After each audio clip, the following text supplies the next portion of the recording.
निगार बेगम जो उसके इस तरह आनन फानन आने पर अभी संभली ही नहीं थी कि वो उनको हवन्नक बना छोड़कर जा भी चुका था। उन्होंने बमुश्किल हुसैन के लागर वजूद को सीधा किया और फिर दुपट्टे से आंसू पोंछती बाहर को भागी। वो जिस हालत में गया था उन्हें बिल्कुल भी ठीक नहीं लगा था। उसकी हालत बहुत बिखरी हुई, बहुत टूटी हुई थी। यूं लगता था जैसे कोई तनूमंद सा मर्द आगाही के एक ही झटके से ढह गया हो। बाहर भागते हुए उनका दिल लरज रहा था और जिस्म पसीने में शराबूर था। हर हर मसाम से गोया पसीने की बूंदें फूट कर बह निकली थीं। वो उनका सगा बेटा नहीं था, लेकिन वो उन्हें सगे बेटों जैसा ही अजीज था। ये उन दिनों की बात है जब निगार की गोद बिल्कुल खाली थी, उजाड़ और खामोश। तब एक दिन हुसैन ने उनकी आगोश में हाशिम ला थमाया था और कहा भी था कि आज से वो उनका बेटा है। लेकिन उन्होंने निगार को सारी जिंदगी ये नहीं बताया था कि वो उन्हीं का नाजायज़ बेटा था। वो अक्सर हैरान होकर हुसैन से कहती भी थीं कि हाशिम बिल्कुल उनका परतौ लगता था, लेकिन उनकी शख्सियत बिल्कुल उनकी सी शख्सियत लिए, उन्हीं की तरह का कद काट लिए, ऊंचा लंबा स्याह चमकती आंखों वाला जीरक सा हाशिम। लेकिन वो उनकी बात को हर दफ़ा का इत्तफाक कहकर टाल दिया करते थे। बाहर भागते हुए निगार बेगम का पसीने में शराबूर जिस्म होले होले कांप भी रहा था।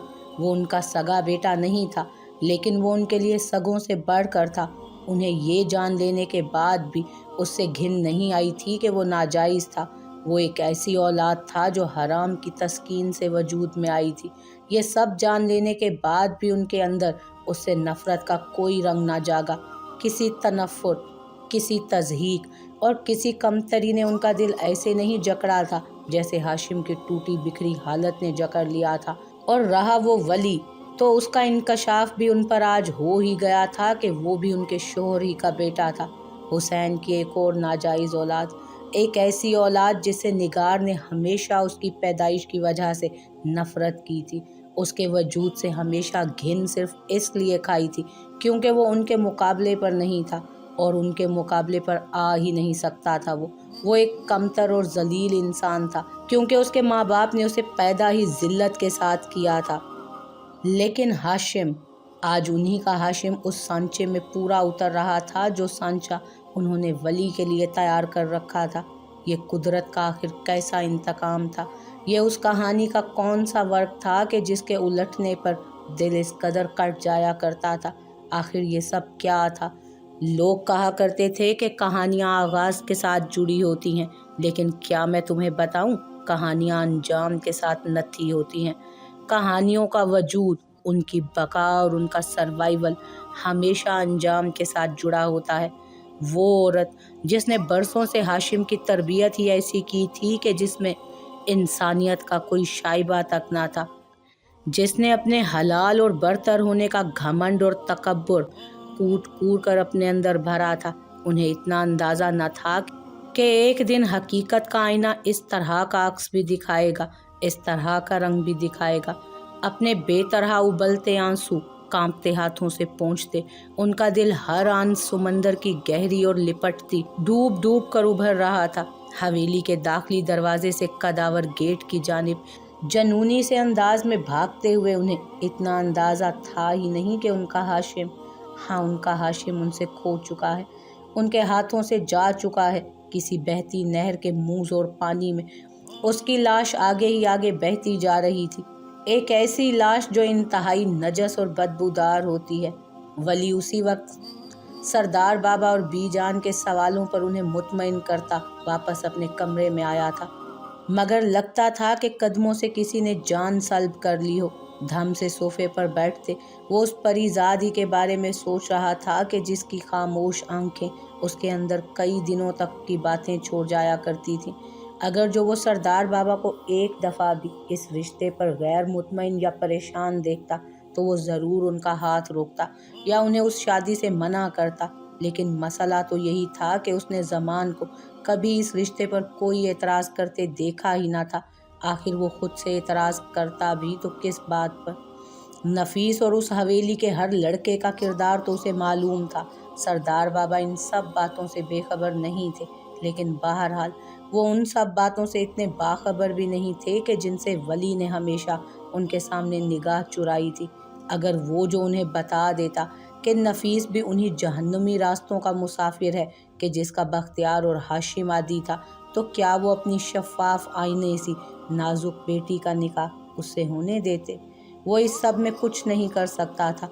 बख्तियार और निसार नफीस की हकीकत से वाकिफ़ होने के बाद भी अपनी बहन की शादी हंसी खुशी उस लफंगे से कर रहे थे, तो ये मुश्किल ही था कि उसके लाख दलाइल पर भी ये शादी रुक सकती।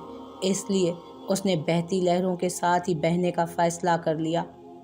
अमल जो उसकी वजह से इस सारे अजाब, दुखों और ज़िल्लत का शिकार हुई थी, बेहतर था कि अब वो उसकी ज़िंदगी से कहीं बहुत दूर चला जाता। और उस दिन किचन में उसे बिलक बिलक कर रोते देखकर उसने यही फ़ैसला किया था कि अब वो उसके सामने किसी भी सूरत नहीं आएगा, क्योंकि अगर उससे ज़्यादा वो उसका इम्तहान लेगा तो शायद उसका गुनहगार हो जाए, जो वो किसी भी सूरत होना नहीं चाहता था। वो यही चाहता था कि जब यहाँ से जाए तो हल्के कंधे और हल्के वजूद के साथ जाए। वो उसकी ज़िंदगी को किसी भी तरह अपनी मौजूदगी के बाइस तमाशा नहीं बनाना चाहता था। सो उसने भी वो फ़ैसला कर ही लिया जो उसे बहुत पहले कर लेना चाहिए था, यहाँ से जाने का फ़ैसला, यहाँ से कभी लौट कर ना आने का फ़ैसला। सरदार बाबा और बी जान को उसने कह दिया था कि वो आता जाता रहेगा, उनसे राब्ते में रहेगा, वो उन्हें कभी नहीं भूलेगा। लेकिन दर हकीकत वो ना तो उनसे राब्ता रखने वाला था और ना ही आने जाने वाला था, और ना ही वो सरदार बाबा, बी जान और अमल के अलावा किसी को याद रखना चाहता था। सो बस अब यहाँ से चले जाने में ही आफियत थी, इज्जत थी और सुकून भी था शायद। उसने रात की 4 बजाती घड़ी की जानिब देखकर सर झटका, फिर वॉशरूम में शावर लेने चला गया।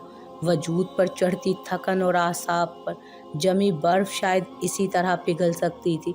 उसने गहरा सांस लेकर रुख ड्रेसिंग रूम की जानिब फेरा और फिर अगले ही चंद लम्हों में सर के बालों को रगड़ता हुआ वो बाहर निकल रहा था। सिंघार मेज के आगे खड़े बालों को रगड़ते उसके हाथ पल भर को साकित हुए थे। जब उसने अपने वाइब्रेट मोड पर लगे मोबाइल की जू जू की आवाज़ के साथ बजते हुए उसे देखा था, उसने आगे बढ़कर एक नज़र घड़ी को देखा और फिर पेशानी पर लकीरें लिए मोबाइल उठा लिया। उसे इस सारे अरसे में सिर्फ इतना ही अंदाज़ा था कि करतारपुर वालों की हाशिम से क्या दुश्मनी थी और वो उन्हें जिंदा सलामत क्यों चाहिए थे। लेकिन इस कॉल के बाद उसे अंदाज़ा हो गया था कि वो उन्हें क्यों चाहिए था। अनजान नंबर से आती कॉल उसने मोहताज से अंदाज में रिसीव करके कान से लगाई और फिर खामोशी से खड़ा रहा। ये एहतियात उसे उस जंगल ने सिखा दी थी। फिर उसे कोई अनजान सी आवाज़ सुनाई दी। वो उस आवाज़ को नहीं पहचानता था, लेकिन जो वो आवाज़ कह रही थी उसे सुनकर उसका जिस्म पल भर में जमकर पिघला था। उसके आदमी ने हाशिम की लाश अगले से अगले गांव में देखी थी। वो नहर के पानी के साथ बहता गांव के किसी किनारे पर बेयारो मददगार पड़ा था, बगैर किसी जनाजे और बगैर किसी गुस्ल के। उसने खाली खाली नज़रों से सिंगार आईने में नज़र आते अपने अक्स को देखा। उसका दिल लम्हों में सुकड़ कर फैला था। तौलिया बेड पर डालते उसने बेजान होते कदमों के साथ खुद को बमुश्किल खड़ा रखा। उसका दिल वाकई सुकड़ कर फैला था। कोई आवाज़ सी थी जो उसे बुरी तरह झंझोर रही थी। उसने बेतहाशा बंद होते दिल पर हाथ रखा और फिर बेड पर आ बैठा, सर दोनों हाथों में गिरा लिया, बार बार सर को झटका। कड़े जब्त की वजह से उसके दांत जम गए थे और कनपटी को जाती रग सख्ती के बाइस फूल रही थी। निस्वारी आंखों में गहरी सुर्खी उतरने लगी। वली अहमद टूटने लगा था। नहीं, उसने बार बार आंखों में आती गुलाबी सी नमी को मसल कर अनका किया, लेकिन ये क्या, उसकी आंखें उसके इख्तियार से बाहर हो रही थी। उसकी आंखें भीग रही थी। नहीं, हाशिम के मरने का उसे दुख नहीं था। उसे उसका कोई अफसोस, कोई मलाल नहीं था। मगर जिस चीज़, जिस एहसास और जिस ख्याल ने उसे जकड़ लिया था, वो था उसका सबसे बड़ा खौफ, उसके दिल को जकड़ कर भींचने वाला खौफ। बगैर किसी जनाजे और गुस्ल के मर जाना, बगैर किसी कब्र के मर जाना। चेहरे पर हाथ फेरता वो सीधा हुआ, नफ़ी में ज़ोर ज़ोर से सर हिलाकर अपने अंदर शोर करती सोचों को भी झटकने की कोशिश की, लेकिन वो उस सब को नहीं झटक पाया। वो उस सब को नहीं झटक पा रहा था। उसने पुरशिकवा आसमान की तरफ नज़र उठाई। आसमान वाला उसी की जानिब मुतवज्जो था। आप मुझे अभी से ये सब याद नहीं दिला सकते। मैं नफ़रत करता हूँ इस इंसान से। नफ़रत करता था, नफ़रत करता हूँ और मैं उससे नफ़रत करता रहूँगा। उसने आज बहुत दिनों बाद आसमान वाले को यूं मुखातिब किया था। हाँ, बहुत दिनों बाद। आज उसने अल्लाह से बात की थी, बात करने की कोशिश की थी, लेकिन शायद वो तय कर चुका था जो हमेशा से सब तय कर रखता था। उसने मेरी ज़िंदगी बर्बाद कर दी थी। उसने मुझे जीते जी मार दिया था। उसने मेरी ज़ात पर जुल्म के पहाड़ तोड़े थे। ऐ अल्लाह, आप मुझे इस वक्त ये याद नहीं दिला सकते सब। आप ऐसा नहीं कर सकते। लेकिन उसकी आवाज़ के पार अब सब कुछ धुंधलाता जा रहा था। वो आवाज़ उससे कह रही थी कि वो उस जैसा नहीं है, वो उस जैसा कभी भी नहीं था, वो उस हाशिम जैसा कभी भी नहीं हो सकता था। उसने खींच कर सांस लिया। उसकी हालत गैर होने लगी थी। सब कुछ उसके हाथ से एक बार फिर फिसल रहा था। वही 14 साला खौफजदा सा बच्चा एक बार फिर से उसके अंदर सांस लेने लगा था। वली अहमद जानवर नहीं था, वली अहमद इंसान था और उसे इंसान ही रहना था। और बस एक लम्हे की देर थी, एक लम्हे का फैसला था, एक साथ का तयन था। सारी दुश्मनियाँ, सारे ज़ख्म और सारे किस्से जैसे किस्सा पारीना हो गए। वो एक झटके से उठ और सिंघार मेज से चाबियाँ उठाकर बाहर भागते। उसने बस एक पल को खुद का अक्स आईने में देखा था। वो उस मकरू से हुसैन का ही बेटा था। हाँ, वो उसी की औलाद था। लेकिन अजीब बात तो ये थी कि वो उसके जैसा बिल्कुल भी नहीं था। उसकी बारीकी से बने होंठ, उठी हुई नाक, गहरे अब्रू, अजीब पुरकशिश से निस्वारी आंखें। उसके बरक्स हुसैन और हाशिम के नकूश बहुत भद्दे और खासे एक जैसे थे। लेकिन वली, उसने आज उस पल खुद पर गौर किया था। वो उन जैसा था ही नहीं। वो उन जैसा कभी भी नहीं था। वो उन जैसा कभी नहीं हो सकता था, क्योंकि वो इंसान था, इज्जत करने वाला, दिल रखने वाला इंसान। वो उन जैसा जानवर नहीं था, इसीलिए वो जाएगा, उसे ही जाना होगा। वो उन जैसा नहीं है, वो इंसानियत दिखाएगा। उसका हिसाब वो अल्लाह पर छोड़ता है और उस सब का हिसाब अल्लाह को दे रहा था। उसने कबूल कर लिया था कि अल्लाह है। अल्लाह इस कायनात की सबसे बड़ी हकीकत है। वो खुद खुदा नहीं था, वो वाकई खुदा नहीं था। और ये एक एहसास कि खुदा कोई और था, ये एक एहसास कि मेज़ान और अदल का तराजू रखने वाला खुदा, तो उसे किसी बात की परवाह नहीं होनी चाहिए। बाहर भागते हुए उसके कंधे बेहद हल्के थे। उसका वजूद गोया हवा से भी हल्का हो गया था। उसे हाशिम से कोई हमदर्दी नहीं थी। उसे उससे अब भी नफरत थी, लेकिन अब वो उस जैसा नहीं था। अब उसे अपना अंजाम याद रखना था, क्योंकि कहानियाँ अपने आगाज़ नहीं, अंजाम के साथ जुड़ी होती हैं। कई घंटों की ड्राइव के बाद उसने सुबह होती फजर में गांव का दरवाज़ा पार किया। नहर गांव की दाखिली हदूद के साथ ही बह रही थी, बहती जा रही थी। उसने लोगों का हजूम देखकर गाड़ी एक तरफ को लगाई और फिर कार से निकल आया। उसने देखा कि हाशिम की फूली लाश से कई फासले पर लोग खड़े हैं, अपने नाक पर हाथ रखे, खुदा से माफ़ी मांगते, ऐसे अंजाम से पनाह तलब कर रहे थे। उसने उन्हीं के ताक़ुब में देखा, कच्ची ज़मीन पर बिला शुबा वो हाशिम ही था। उसके गीले बाल चेहरे पर चिपके थे, चेहरा बर्फ़ सा सफ़ेद हो रहा था। लेकिन अजीब बात ये थी कि उसकी लाश से नाकाबिले बर्दाश्त बदबू उठ रही थी। ऐसा ताफ़ुन उठ रहा था कि जिसमें सांस लेना मुहाल होने लगा था। उसे हैरत हुई, किसी की लाश का इस कदर जल्दी ताफ़ुन ज़दा हो जाना हैरान कुन बात थी। उसने आगे बढ़कर कांपते हाथों से उसके सीने पर जोर डालकर अंदर जमा पानी बाहर निकाला। फिर बमुश्किल उसने गांव में से चंद नौजवानों को राजी किया कि वो उसकी लाश उसके साथ उठाएं। कोई भी उसकी बदबूदार लाश के करीब नहीं आना चाहता था। यूं लगता था गोया उससे स्याह अमाल का ताफ़ुन उठ रहा हो। 2-4 लोगों के साथ मिलकर उसने उसे गाड़ी में डाला और फिर लोगों से कब्रिस्तान का रास्ता पूछता आगे बढ़ गया। कब्रिस्तान पहुंचकर उसने कब्र की खुदाई करने वाले के साथ मिलकर उसकी कब्र तैयार की। लेकिन उसे कब्रिस्तान में दफनाने की बजाय उसने उसे एक पहाड़ी पर दफनाया था। उसे लहद में उतारते वक्त اس نے ایک آخری بار اس کا چہرہ دیکھا اور پھر گہرا سانس لیتا قبر سے باہر نکل آیا۔ وہ اسے جنازہ نہیں دے سکا، نہ ہی غسل، لیکن ہاں وہ اسے قبر دے سکتا تھا جو اس نے دے دی تھی۔ اس نے کوئی بھی بے حرمتی کیے بغیر اس کو عزت کے ساتھ قبر میں دفنا دیا تھا۔ واپسی کے سارے راستے اس کا دل بہت شانت تھا، خوشی نہیں تھی، لیکن ایک خاص قسم کا سکون تھا کہ اس نے جو کیا وہ ایک انسان ہونے کی حیثیت سے اسے کرنا ہی چاہیے تھا۔ اس نے انتقام کی جنگ کے آخر تک انسانیت کا دامن ہاتھ سے نہیں چھوڑا تھا۔ ہاں وہ اس سب میں بھیڑیا نہیں بنا تھا، وہ انسان ہی رہا تھا۔ واپسی پر شاور لینے کے بعد آج بہت دنوں بعد، ہاں بہت دنوں بعد وہ فجر پڑھنے مسجد جا رہا تھا۔ اگرچہ فجر قضا ہو چکی تھی، اگرچہ اسے نماز کی دیر ہو گئی تھی، لیکن آج وہ نماز پڑھنا چاہتا تھا۔ آج وہ واقعی نماز پڑھنا چاہتا تھا۔ جھکے سر اور ہر بوجھ سے آزاد دل کے ساتھ مسجد میں داخل ہوتے ہوئے ولی احمد نے ایک بار پھر اپنی کھوئی ہوئی نماز پا لی تھی۔ دوسری جانب تاریکیوں میں ڈوبی حسین احمد کی حویلی میں نگار اب تک دروازے پر جمی تھی، اور حسین وہ بے حس و حرکت چھت کو سرخ آنکھوں سے تکتا خون کے آنسو رو رہا تھا، ایسے آنسو جو دکھائی نہیں دیتے تھے مگر ان کی اذیت اور تکلیف سب تکلیفوں اور اذیتوں سے زیادہ کڑی اور دل چیرنے والی ہوتی تھی۔ اگر جو وہ بھی ہاشم اور ولی کی ماؤں کو مارنے کی بجائے ان کے ساتھ طریقے سے نکاح کر کے اپنی خواہش پوری کر لیتا، اگر جو وہ کبھی بھی کوئی ایسا راستہ اختیار نہ کرتا جو اسے اس لاغر مقام تک پہنچاتا، کاش کہ وہ بھی ولی کو ہاشم ہی کی طرح پال لیتا، کاش کہ وہ لوگوں کے ڈر سے زیادہ اللہ کا ڈر دل میں رکھتا، تو آج ایسا نہیں ہوتا۔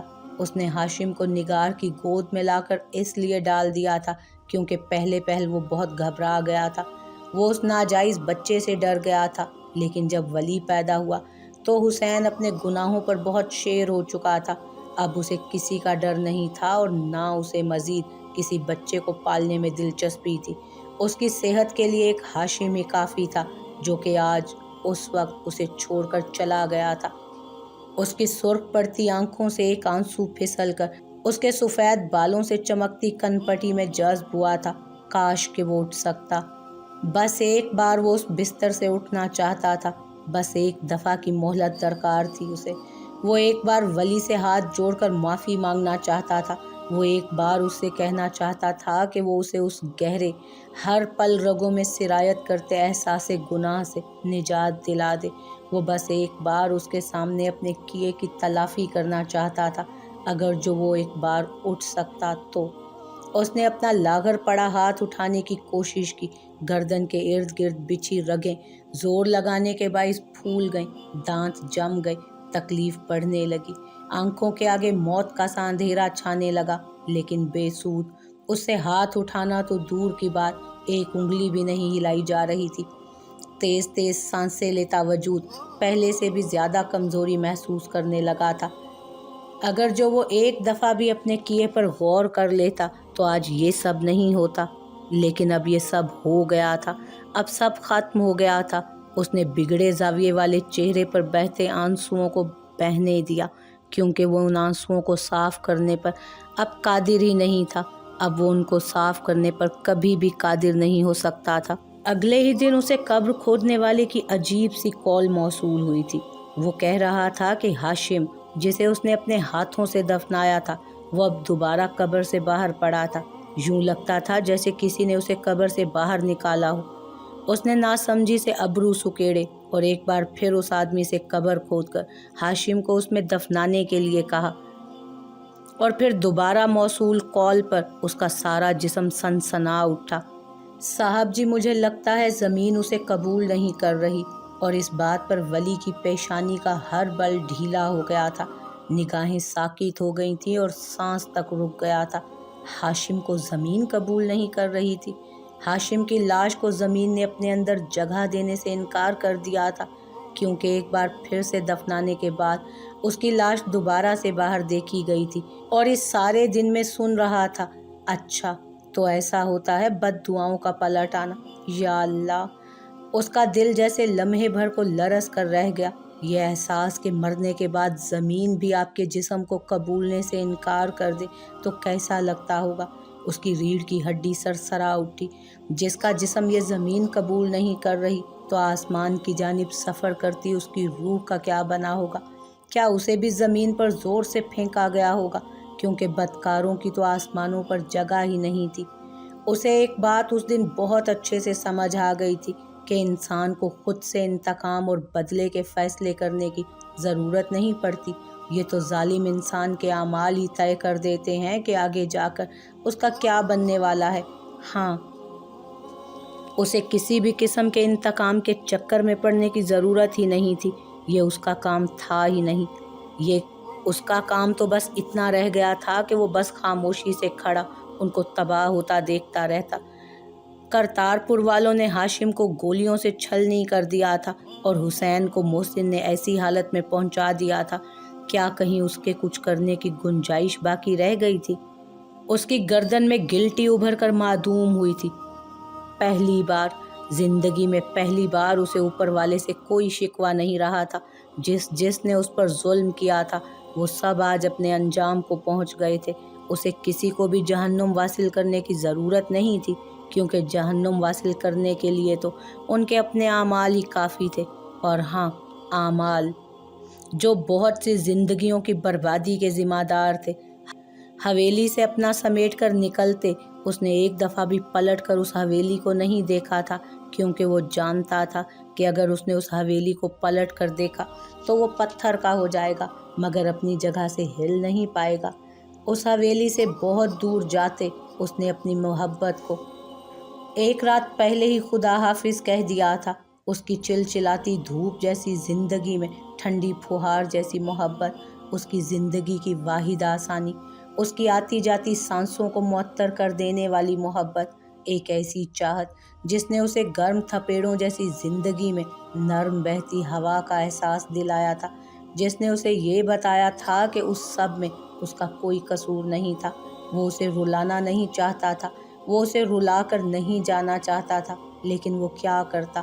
وہ رونے پر مصر تھی اور ولی اس نے اندھیرے میں اس کی جانب بڑھتے اپنے ہاتھ کو مٹھی بھینچ کر ڈانٹا تھا۔ وہ اس کے آنسو صاف کرنا چاہتا تھا، بس ایک دفعہ وہ اس کے آنسو اپنے پوروں پر سمیٹنا چاہتا تھا۔ ہاں، بس ایک بار۔ لیکن کیا یہ ٹھیک تھا اسے اس طرح سے چھونا؟ اگلے ہی لمحے اس کا بڑھتا ہاتھ مٹھی میں بند ہو کر نیچے گر چکا تھا۔ پھر اس نے اپنا رومال جیب سے نکال کر اس کی جانب بڑھایا تھا۔ اسے لگا کہ وہ اس کا رومال اس کے منہ پر مار کر چلی جائے گی، لیکن اس نے بغیر کسی پس و پیش کے خاموشی سے رومال لے کر آنسو پونچھ لیے تھے۔ اپنی گاڑی کو پوری رفتار سے دوڑاتے بمشکل وہ اپنی بہتی سانسوں کو زہریلا ہونے سے روکے ہوئے تھا۔ ضبط سے گلابی پڑتی آنکھیں بے حد سپاٹ ہو رہی تھیں اور جسم تو جیسے برف کا کوئی گلیشیئر ہی بن گیا تھا۔ لیکن یہ اس کا ان کچی سڑکوں پر آخری سفر تھا۔ وہ جانتا تھا بس کچھ پل کی اذیت، بس چند پل کا، چند لمحوں کا عذاب، ہاں بس کچھ ذرا اور۔ دوسری جانب پہاڑی پر پڑی ہاشم کی لاش اب گڑنے سڑنے لگی تھی اور اس لاش سے اٹھتا تعفن اب پھیل کر گاؤں کی فصلوں کو بھی بدبودار کر رہا تھا۔ ہاشم جس کا آغاز اور انجام دونوں ہی بھیانک تھے۔